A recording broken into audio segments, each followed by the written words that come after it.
যুক্তরাষ্ট্রের সাথে আলোচনার মধ্যেই নজিরবিহীন খবর এলো ইরান থেকে। সামনের কয়েকদিনের মধ্যেই আরও উন্নত প্রযুক্তির অস্ত্র সবার সামনে আনতে যাচ্ছে ইরান। তবে সেগুলো কি ধরনের অস্ত্র হবে তা এখনো জানায়নি ইসলামী বিপ্লবের দেশটি। প্রতিরক্ষা বিশেষজ্ঞরা ধারণা করছেন ইরান আরও শক্তিশালী কোনো মিসাইল উন্মোচন করতে যাচ্ছে। শুধু অস্ত্রই নয়, একই সাথে নিজেদের অবিশ্বাস্য ক্ষমতার জানান দিতে সামরিক বাহিনীর এক বিশাল প্যারেডেরও আয়োজন করা হবে বলে জানাচ্ছে ইরান অবজারভার। যুক্তরাষ্ট্র ইরান সম্পর্কের নজিরবিহীন অবনতির মধ্যেই ট্রাম্পের আহ্বানে বৈঠকে বসেছেন দুই দেশের প্রতিনিধিরা। আগামী সপ্তাহেই দ্বিতীয় দফায় আলোচনায় বসবেন দুই দেশের প্রতিনিধিরা। তবে আলোচনার মধ্যেও ট্রাম্পের প্রশাসনের হুমকি থেমে নেই। পরমাণু চুক্তিতে না আসলে ইরানে বোমা হামলায় নতুন করে হুমকি দিয়েছেন মার্কিন প্রেসিডেন্ট। পরমাণু কর্মসূচি ত্যাগ না করলে যুক্তরাষ্ট্রের হামলার পরিণতি ভোগ করার হুঁশিয়ারি দিয়েছেন মার্কিন পররাষ্ট্রমন্ত্রীও। দেশ জুড়ে তোলপাড় ওয়ালটন ফ্রিজ কিনে আপনিও হয়ে যেতে পারেন মিলেনিয়ার। ট্রাম্পের প্রশাসন ইরানকে পরমাণু কর্মসূচি ত্যাগের হুঁশিয়ারি দিচ্ছে।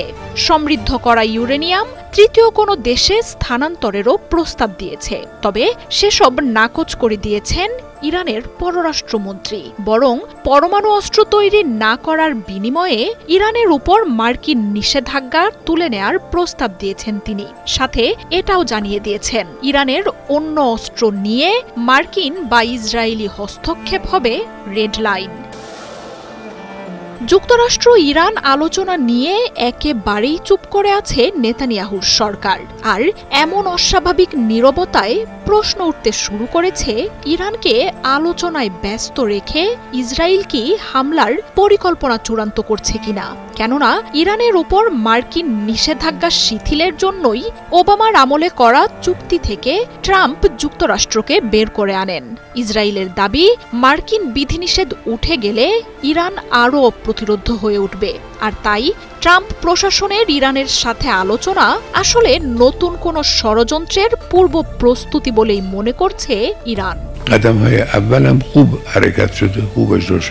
যুক্তরাষ্ট্রের এমন খামখেয়ালিপনা সম্পর্কে আগেই সতর্ক করেছিলেন ইরানের সর্বোচ্চ নেতা আয়াতুল্লাহ খামেনি। নিজের অভিজ্ঞতার কথা জানিয়ে যুক্তরাষ্ট্রের সাথে আলোচনা যে কার্যকর কোনো ফল আনবে না সেই আভাসও দিয়েছিলেন তিনি। বরং ইরানের সাথে আলোচনা যে শুধুই লোক দেখানোর জন্য এমন বার্তাও দিয়েছিলেন খামেনি। আড়ালে যে ইরানে হামলার ষড়যন্ত্র করাই ট্রাম্পের মূল উদ্দেশ্য সেই সম্পর্কে নিজের বাহিনীকে সতর্কও করেছেন ইরানের এই সর্বোচ্চ নেতা।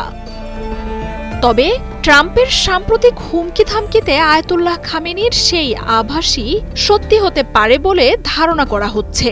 তাই আলোচনার মধ্যেও যুদ্ধ প্রস্তুতি থামিয়ে রাখেনি দেশটি। কোনো অবস্থাতেই সেনাদের অসতর্ক না হতে আবারও বার্তা দিয়েছেন আয়াতুল্লাহ খামেনি। یکی از 10 کار মার্জিয়া উপমা, ৭১। خوشبین باشیم